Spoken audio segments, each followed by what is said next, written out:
Welcome to the Win, Make, Give podcast, where we will be discussing the concepts of health, wealth, leadership, and legacy. My name is Chad Himes. I'll be your host, joined by my co-host, Bob Stewart. Bob, what's the word for today? Chad, today's word is opportunity. Oh, it's a good word, Bob. You always seem to come up with great words. I'm just going to start referring to you as Webster. All right. So in this conversation that we're going to have with Ben Kinney, he's going to share with us the story of his first investment in real estate, which is actually a lot more than just an investment. It was his first home in real estate. So we're going to hear a little bit more about that. Bob, as we jump into it, hearing from Ben, what should everybody really be listening to throughout? I think in this discussion with him, the thing that I would have you pay attention to is there wasn't necessarily an obvious opportunity, right? He went a little bit extra and found the opportunity. Okay, so pay attention to how he finds that opportunity. I think it's a good lesson for all of us to not just be limited by what appear to be the options. Okay, that's great. Make sure you listen. Bob just gave you that key thing to be looking for in the conversation. Let's jump in to our dialogue with Ben right now. So you spent the last couple of years really diving into wealth building, investing, and just what to do with your money. And you've studied it. So what kind of investment? Like what kind of investments do you make? I invest in a lot of things today, whether it's businesses, real estate, financial instruments, just putting cash on the side, valuable things like. Where would you go first? Where did you go first? My first investment? Yeah. My first investment was actually in real estate. So your very first investment, and you didn't, why real estate at that? Maybe why today? Because maybe you didn't know then why you did it in real estate. Why real estate? Real estate's an amazing tool. And a lot of people, Bob, will tell you that owning a home is not an investment. I don't believe that to be true. Owning a home that you plan to keep in perpetuity and rent out after you move out is for sure an investment. And it's one of the easiest ways to get started in investing. When you own a home, there's a variety of financial benefits. Number one is appreciation. The average home in America goes up 4% annually for the last 30 years across every area of the U.S. Nationwide average, 4%, which means if you owned a $300,000 home, every year it's going up the equivalent of 4%, which would be about $12,000. That's what it's worth more than what you paid for the year before. Now, there's always up years and down years and recessions and so on, but over a 30-year period, it looks like this. Now, the key is that you don't ever have to worry about making a bad investment today as long as you plan on keeping that property in perpetuity, because you aren't going to be dealing with the ups and the downs, right? Well, the second reason that you own real estate is for the principal reductions. When you are a renter, you're paying off your landlord's mortgage. One of my friends, he wrote a book about real estate. He said the fastest way to become a millionaire in real estate is to buy $1 million worth of real estate and let somebody else pay it off. And I've always laughed and smiled about that. But when you're a renter, you're doing that for your landlord. But when you own your own property, a portion of your mortgage every single month goes to paying down your principal. It's like a savings account, right? Because you now owe less than what your property is worth, and you put that money into that paying off that mortgage every single month. Well, the third benefit of owning real estate is the tax benefits. In the governments around the world, they incentivize people to be homeowners because they know that home ownership drives the economy, it drives neighborhoods, right? It improves neighborhoods, it improves schools, all those sort of things. So they want people to be homeowners. Therefore, they give tax incentives for home ownership. And you can take advantage of those once you buy your first property. And then the fourth benefit of home ownership is when you move out and you have somebody else move in and then they pay rent. As long as that rent is greater than what your mortgage payment is, you get that cash flow. And if you were to add up all three of those reasons, let's say you haven't moved out yet, right, but you get the tax benefits, the appreciation, and the principal reductions. On a regular $250,000 home across America, you're going to save and increase your net worth by about $20,000 to $25,000 annual. And that is massive when you look at what the average renter or what the average homeowner in America has in net worth. The biggest thing that contributes to somebody's wealth is home ownership. And we all live somewhere, right? Like we've talked about this. You got to live somewhere, so Yeah. you might as well make it an investment and a tool for yourself. So you like you just came out of the womb and you knew all of these things about like real estate and the benefits of real estate investing? Or like, no, right? Obviously no. Was your first investment, I think, right, was a real estate investment.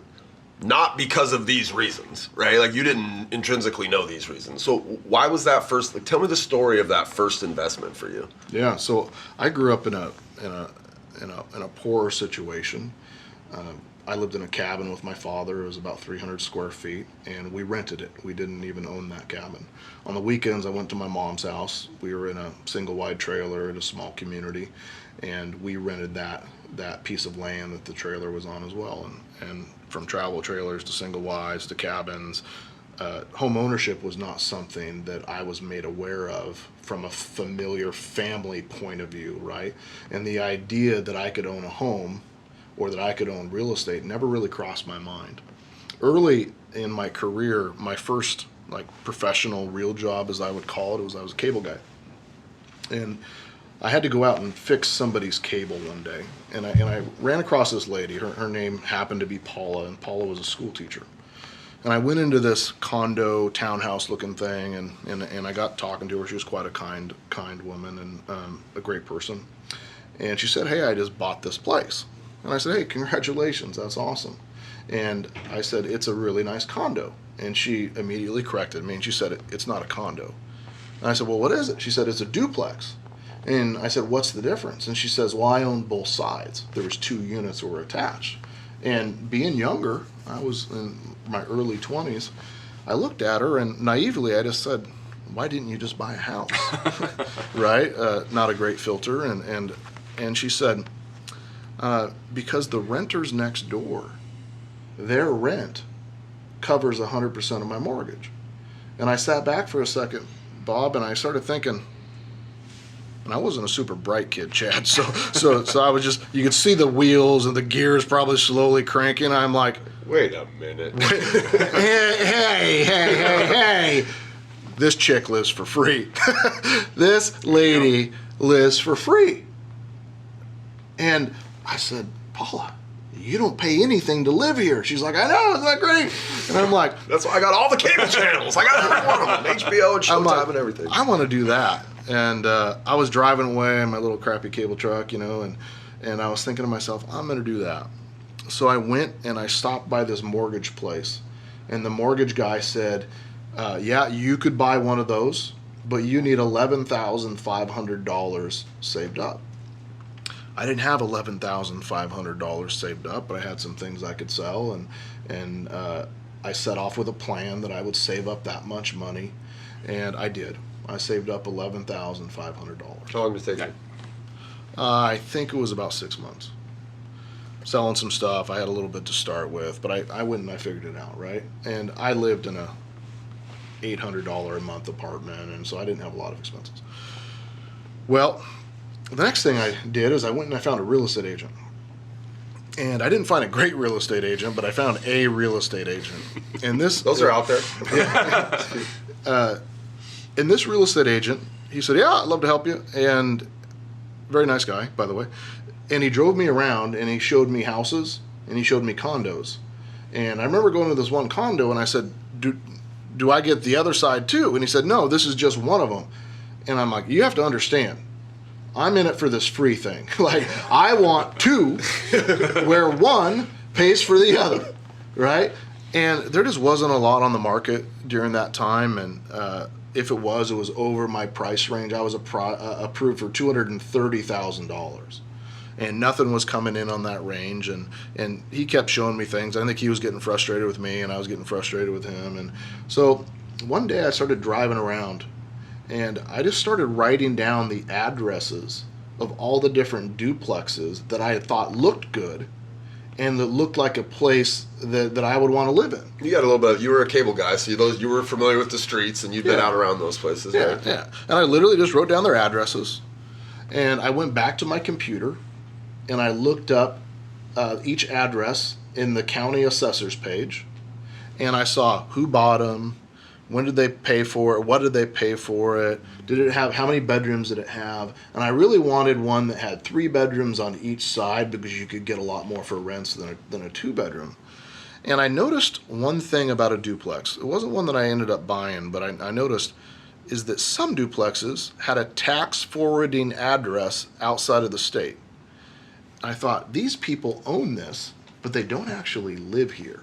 They may not know what's going on in this real estate market, or they may have moved away. They don't really care about this anymore.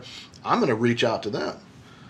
So I ended up calling one, and I said, hey, my name is Ben, and I would like to buy your duplex. And the guy said, well, it's funny you say that because we were thinking about potentially selling. And I said, okay.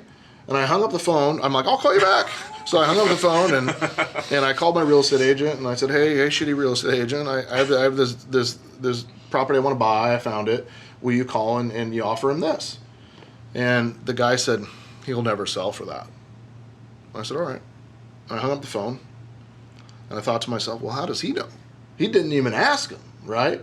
So I only knew one other real estate agent, and she lived about 4 counties or 3 counties south of me in Everett, Washington. And I called her up. Her name's Catherine. We worked together today. And I said, Catherine, I found a duplex I want to buy. It's not on the market. I have the guy's contact information. He's already says that he's willing to sell. Will you call and will you offer him $227,000 for the duplex? She said, why 227? I said, because I'm only approved to 230, and it'll give me some negotiation room, right? So she did, and this gentleman agreed to pay her commission and agreed to my price at $227,500 with no counter. So I bought that duplex, Bob, and I remember moving in, and I didn't quite accomplish my goal of the neighbors paying for the duplex of my mortgage, because the one side paid $1,200 a month for a 3-bedroom, and my mortgage was $1,210. So I missed it, but I got to live for $10 a month, which entirely made up for it because I found out that the neighbors were a bunch of college girls. I was pretty young at that age, and that was 21, that was right? worth $10 right there, having college girls as neighbors. And well, that was my first investment, Bob, was that. And even though it didn't cash flow right away because I lived in one side and rented at the other, I didn't pay anything to live, and I was used to paying that $800 or $1,000 a month for rent. That was extra cash. So I got to put that into my savings account. And at the end of the year, I had saved up another $12,000 that I could have used for something else, right? And I ended up eventually renting out rooms in the duplex because I didn't need all 3, and I charged them a little bit of money, and ended up cash flowing right away. And that became my very first investment, the duplex, which, by the way, I still own today. I was just about to ask, how long ago is this story? How many years ago were you buying this duplex? I think it was in like 2003 or 2004. And it was before you were in real estate, because we know that you have a real estate industry that you're in. So you, before you were in it, were able to do all that research that's available to anybody. They could go out there and they could do that. They could find a shitty realtor like you did, or they could find a great realtor that'll take care of them. Yeah. They could create these opportunities, and you've now had this property for 15 plus years. Yeah. It's nearly paid down at over half, and it's probably worth $450,000 to $500,000 today. So it's doubled in value. I paid off half of it. Paid off half of it. Yep.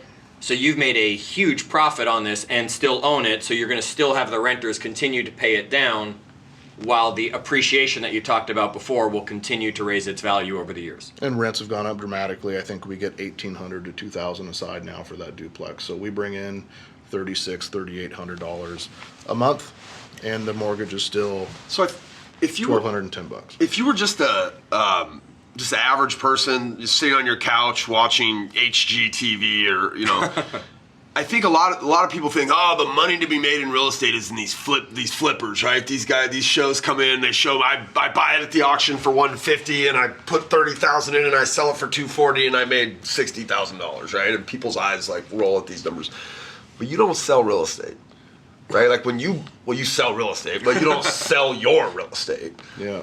Why? Like why have you have you become this person that just holds real estate?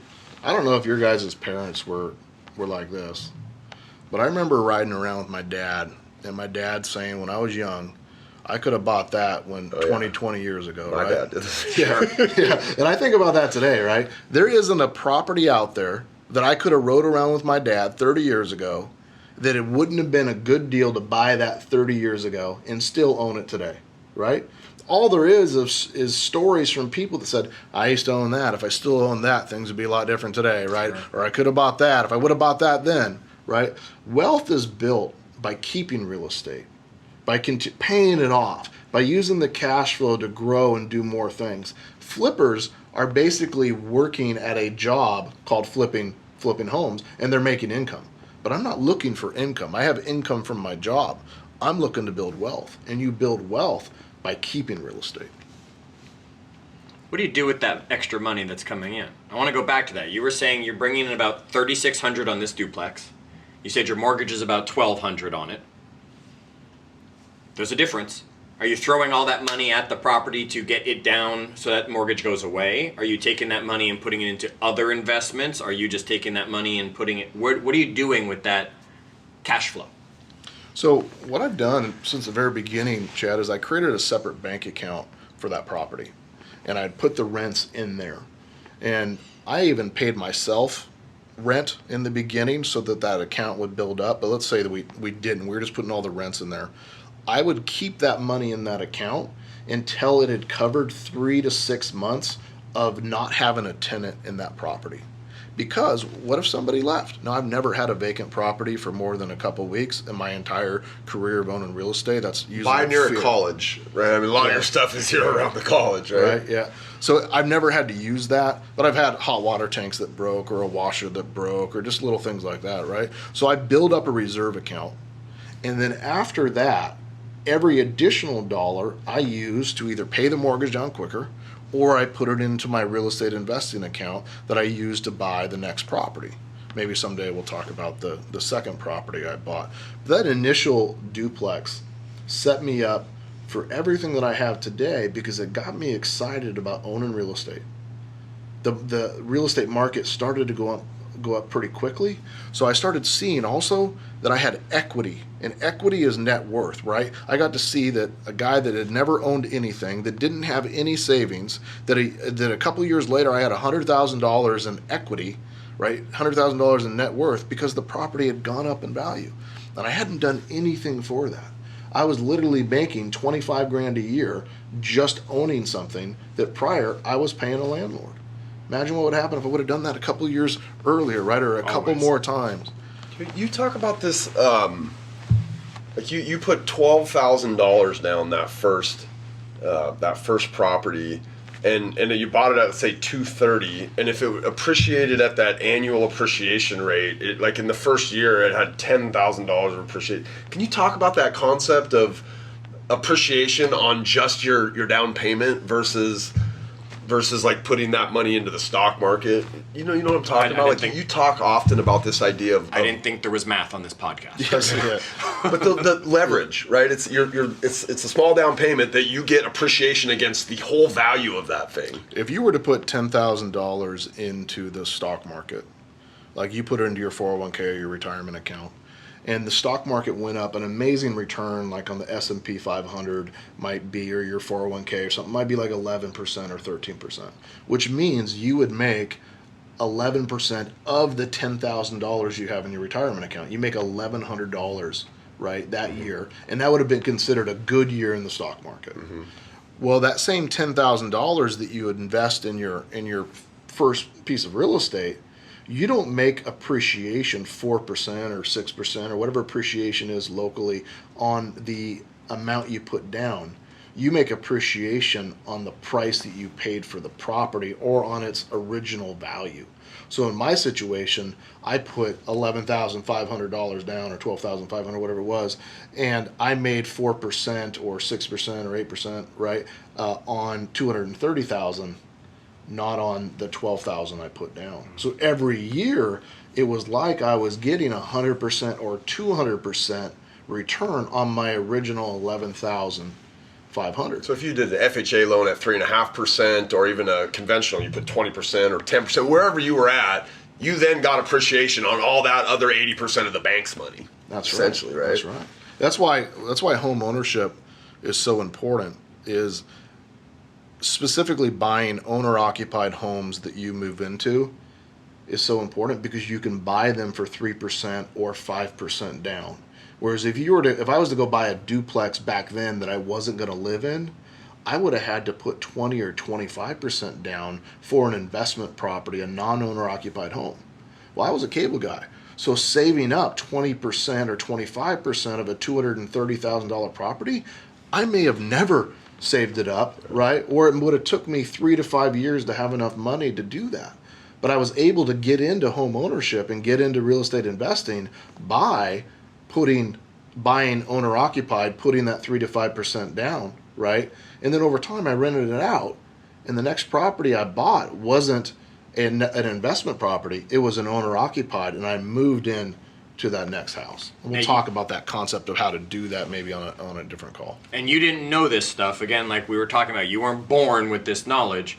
You went to someone to get the mortgage that helped answer those questions for you. You went to more than one realtor who gave you the answers, that you have now learned these things about the different kinds of loans and the different amounts you had to save to be able to figure out how to make that work.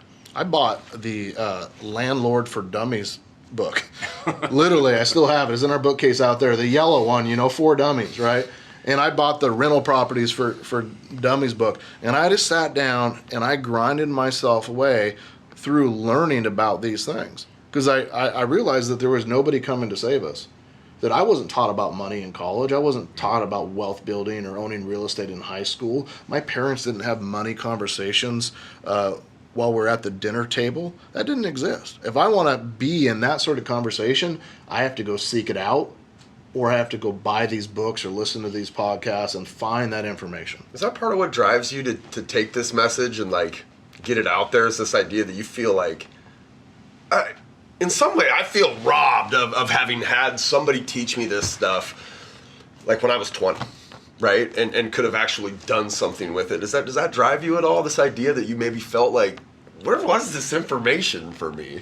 Yeah, we own and operate a lot of companies, software, brokerage, real estate sales, training, coaching, mortgage, title, all those sort of stuff. But for one reason, I believe that home ownership is one of the most important things that you can do to protect your family, to build wealth, and to take care of your retirement and your future. In fact, we made the mission statement of our company delivering the dream of home ownership everywhere, because I want to get the message out. Now, not just to our customers, right, but to our employees. I'm always walking around saying, hey, when are you going to buy a place? Are you going to buy an investment property? Right? Don't buy a boat or a ski-doo, right? Don't go and do these things that lose value. Go make some investments so that the rest of your life, the rest of your trajectory changes. Be willing to have a little less. And my very first hire and partner now, Jolene did this very well. She went and bought her very first house, and she wasn't a duplex, but she rented out each and every room in that house to help pay for her mortgage. And she rented out to her friends or people that she would find, but she was able to live for free by renting out the bedrooms in her home. She found a way to make home ownership work for her. So people listen to this, they might say, well, I couldn't afford it or whatever. Get a roommate. Or two. Or in Jolene's situation, I think she had 3 or 4 at one time. Just find a way, right? Well, Chad asked me what my wrist says, this little band on my wrist. It says, whatever it takes. You want to change your trajectory, be willing to do whatever it takes. And one way to do that is to focus on your wealth. Making more money, building wealth, buying real estate. He does it again. Right? Ben Kinney does it again, and we all want to continuously be amazed, but he's not doing anything really special, is he, Bob? No. It's not like anybody couldn't do these things, right? But I think if you were to look at his scenario, what 99 out of 100 of us would do is we would go out there on the internet or wherever and we'd say, who's actively selling their property? What homes are listed in Bellingham that are a duplex that meet that criteria?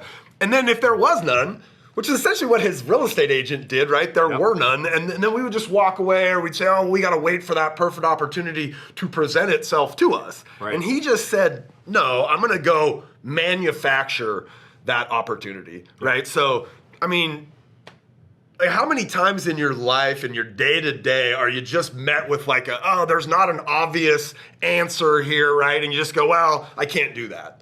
And he just said, I'm going to do this. I'm just going to find a way to do it. So he's manufactured opportunity there. That's just, to me, is, anybody could have done that, right? But it's kind of like this, wow, he does it. And throughout his career, you see him, and I think there's more of this that we'll hear, right? These manufactured opportunities where other people might not have seen it. That's an amazing point you were bringing up, Bob. Here Ben's talking about investing. Here Ben's talking about living for free. Here Ben's talking about creating future wealth.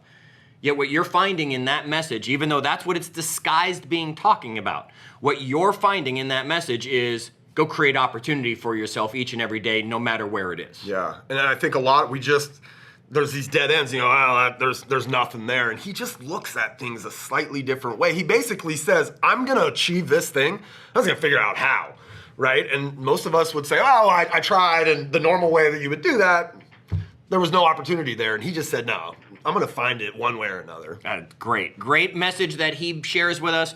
Great way to you pull that message out and reinterpret it for everybody as well.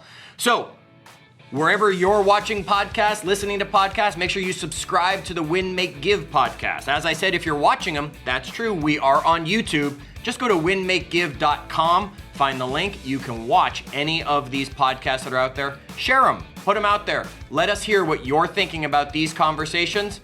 Until our next one, we'll see you later.